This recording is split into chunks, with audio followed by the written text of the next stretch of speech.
শ্রীমদ্ভাগবত। ওম নমো ভগবতে বাসুদেবায়। শ্রীমদ্ ভাগবত অষ্টম স্কন্ধ নবম অধ্যায়। নবমে মোহিনী অমৃত আଣି ଦେବଙ୍କୁ କଲେ ଦତ୍ତ। ଶ୍ରୀଶୁକ ଉବାଚ ଅସୁରେ ବସି ଏକ ମେଳେ ସୁଧା ସମ୍ପୂର୍ଣ୍ଣ କୁମ୍ଭ କରେ। ବିବିଧ ପାନ ପାତ୍ର ଆଣି ଏକ ଆରକେ ବାକ୍ୟ ଭଣି ସୁହୃଦ ପଣ ଦୂର କଲେ। ଦୁଷ୍ଟ ଆଚାର ଆଚରିଲେ ଏମନ୍ତେ ଶୁଣ ପରୀକ୍ଷିତ। ମୋହିନୀ ରୂପେ ଜଗନ୍ନାଥ ମିଳିଲେ ଅସୁରଙ୍କ ପାଶେ। ଅମୃତ ହରଣ ବିଶ୍ୱାସେ ବିଷ୍ଣୁ ମୋହିନୀ ରୂପ ଦେଖି ସର୍ବେ ନିଶ୍ଚଳ କଲେ ଆଖି।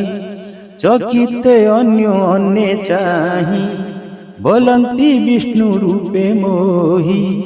ଦେଖ ଏ ରୂପ କାନ୍ତି ଧାମ ନବ ଯୁବତୀ ଅନୁପମ। କାହୁଁ ଅଇଲା କିବା ଅର୍ଥେ ପାଦେ ଚାଲ ଏ ଦୃଷ୍ଟି ପଥେ। ଏମନ୍ତ କହି କନ୍ୟାକେ ପଥେ ମିଳିଲେ ଯାଇବେগে। ନିଶ୍ଚଳେ ନ ପାରନ୍ତି ଚାହିଁ ବୋଲନ୍ତି କନ୍ୟା ପାଶେ ରହି। ହେ ପଦ୍ମଲୋଚନୀ ସୁନ୍ଦରୀ ଯୁବାଜନଙ୍କ ମନୋହାରୀ। କି ତୋର ନାମ କିସ ଅର୍ଥେ ଅଇଲୁ କହ ଶୁଦ୍ଧ ଚିତେ। କାହାର ପତ୍ନୀ ତୁ ବୋଲାଉ ଜ୍ଞାନ ହରିଲୁ ଚାହୁଁ ଚାହୁଁ। ଆମ୍ଭେ ଯେତେକ ଦେବାସୁରେ ସିଦ୍ଧ ଗନ୍ଧର୍ବ ଯେ କିନରେ। ମୁନି ଚାରଣ ବିଦ୍ୟାଧର ଯେ ଅନ୍ନ ସିଦ୍ଧ ଯୋଗେଶ୍ୱର। ଅତି ଅପୂର୍ବ ରୂପ ତୁହି ତୋତେ ତ କେହି ଛୁଇଁ ନାହିଁ। ନିଶ୍ଚେ ଜାଣିଲୁ ତୋ ବାରତା ତୋତେ ବା ସର୍ଜିଲା ବିଧାତା। ପ୍ରାଣୀଙ୍କ ଇନ୍ଦ୍ରିୟ ହରଣେ ମୋହନ ଅଜ୍ଞାନ କାରଣେ। ତୋ ରୂପ ଅତି ମନୋହର ତୁ ଏବେ ଆମ୍ଭ ବୋଲ କର। ଆମ୍ଭେ ଯେ ଦେବତା ଦାନବେ ଅମୃତ ପାନ ସମଭାବେ। ଏ ବସ୍ତୁ ବେନି ଭାଗ କର ଆମ୍ଭେ ସ୍ୱଭାବେ ବଦ୍ଧ ବୈର। କଶ୍ୟପ ପୁତ୍ର ଆମ୍ଭେ ଦୁଇ କେବେ ଆମ୍ଭର ନ ପଡ଼ଇ। ତୁ ଏ ଅମୃତ ଆମ୍ଭ ପାତ୍ରେ ଦୁଇ ଭାଗ କରି ଯଥା ଅର୍ଥେ। ପରସି ଦିଅ ଶୁଦ୍ଧ ଚିତେ ସମାନ ଭାବେ ଆମ୍ଭ ପାତ୍ରେ।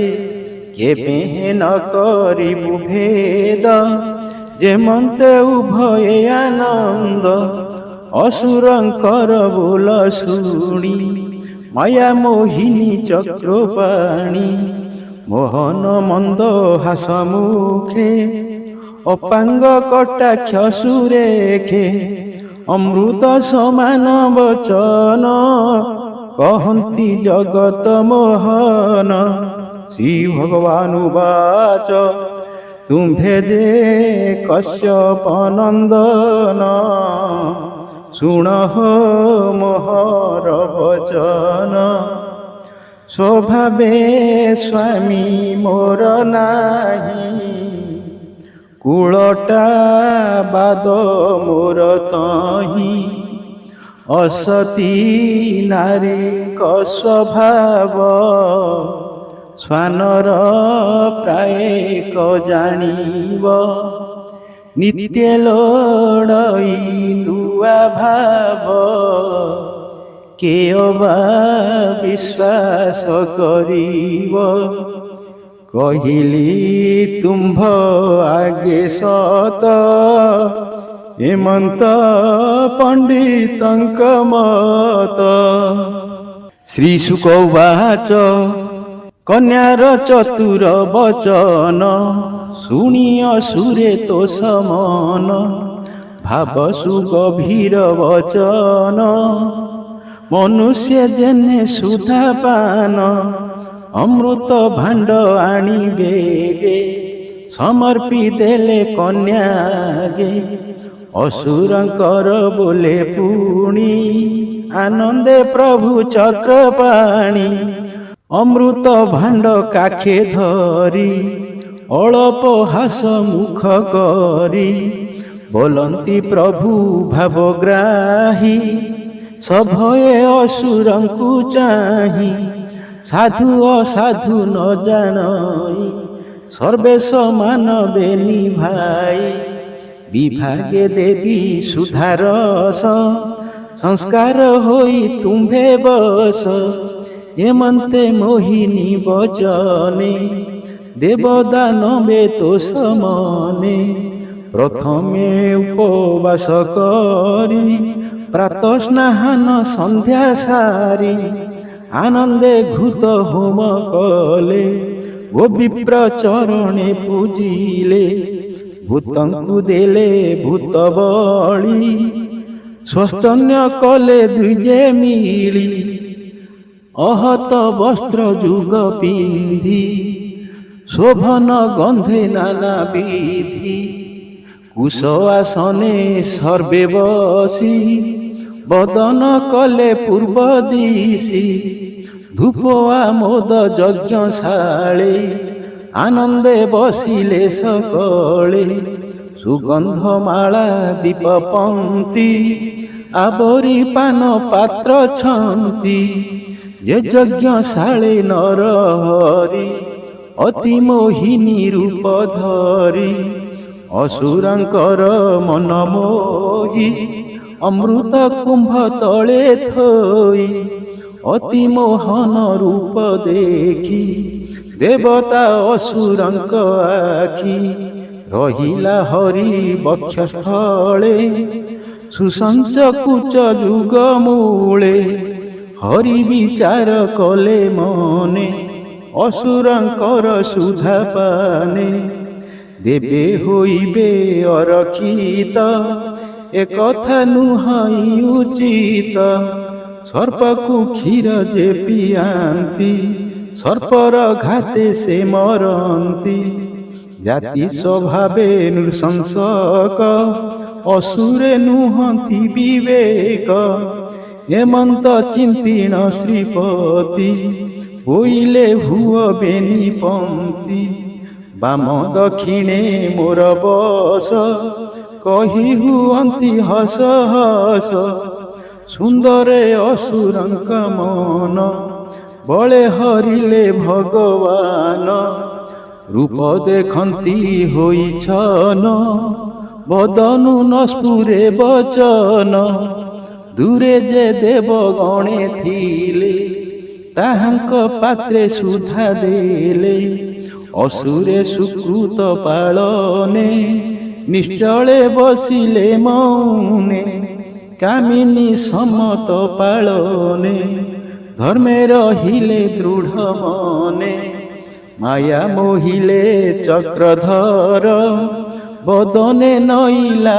ଉତ୍ତର ଦେବଙ୍କୁ ପରଶିବା ବେଳେ ରାହୁ ଯେ ଥିଲା ଦେବ ମେଳେ ଗୁପତେ ବସି ଦେବ ବୃନ୍ଦେ ଅମୃତ ଭଖିଲା ନନ୍ଦେ ରବି ଶଶାଙ୍କ ତାହା ଦେଖି ଉଠିଲେ ଆସନ ଉପେକ୍ଷି ଚାହିଁନ ଗୋବିନ୍ଦ ବଦନେ ଚକ୍ଷୁରେ ଠାରିଲେ ମୌନେ ସୁଦର୍ଶନେ ତାର ଶିର ବେগে ଛେଦିଲେ ଚକ୍ରଧର ତକ୍ଷଣେ ହୋଇବେନି ଖଣ୍ଡ ଅମୃତ ପାତ୍ରେ ପଡ଼େ ମୁଣ୍ଡ ଅମର ହୋଇଲା ତକ୍ଷଣ ଦେଖି ସନ୍ତୋଷ ନାରାୟଣ ବୋଇଲେ ବର ମାଗ ତୁହି ରାହୁ ବୋଇଲା ବିଷ୍ଣୁ ଚାହିଁ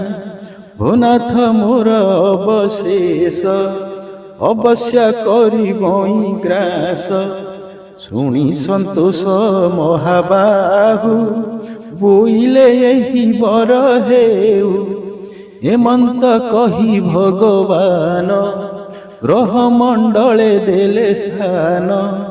ତେଣୁ ସେ ରାହୁ ପର୍ବ କାଳେ ଗ୍ରାସଇ ରବି ଚନ୍ଦ୍ର ବଳେ। ବୈରୀ ବୁଦ୍ଧି ନ ଛାଡ଼ଇ ଅୟନେ ଅୟନେ ଗୋଡ଼ାଇ।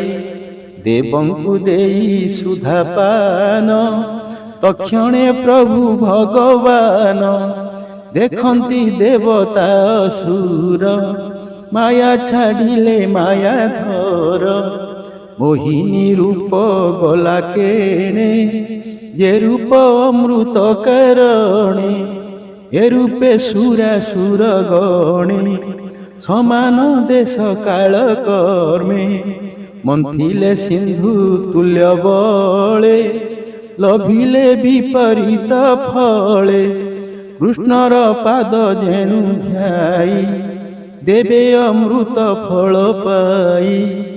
ଅସୁରେ ନ ସେ ବିଚରଣ କର୍ମର ଫଳେ ହେଲେ ହୀନ। ପୁତ୍ର କଳତ୍ର ଦେହ ଅର୍ଥେ ଯେ ଯାହା କରଇ ଯୁକତେ। ତାହା ନ କଲେ କୃଷ୍ଣାର୍ପଣ କେବଳ ଶ୍ରମ ମାତ୍ର ଜାଣ। ମୂଳେ ସିଞ୍ଚିଲେ ସିନା ଜଳ ବିକଶେ ବୃକ୍ଷ ପତ୍ର ଡାଳ। ବୋଲଇ ବିପ୍ର ଜଗନ୍ନାଥ ଅଷ୍ଟମ ସ୍କନ୍ଧେ ଭାଗବତ। ସେ ବିଷ୍ଣୁ ମାୟା ବିଦ୍ୟମାନ ଯେ ରୂପେ ସମୁଦ୍ର ମନ୍ଥନ। ଦେବଙ୍କୁ ସୁଧା ପାନ ଦେଇ ସୁଜନେ ତର ଏହା ଗାଇ। ଇତି ଶ୍ରୀମଦ୍ ଭାଗବତେ ମହାପୁରାଣେ ପାରମହଂସ୍ୟା ସଂହିତାୟାଂ ଅଷ୍ଟମ ସ୍କନ୍ଧେ ଅମୃତ ମନ୍ଥନେ ନବମୋ ଅଧ୍ୟାୟ। ଓಂ ନମୋ ଭଗବତେ ବାସୁଦେବାୟ।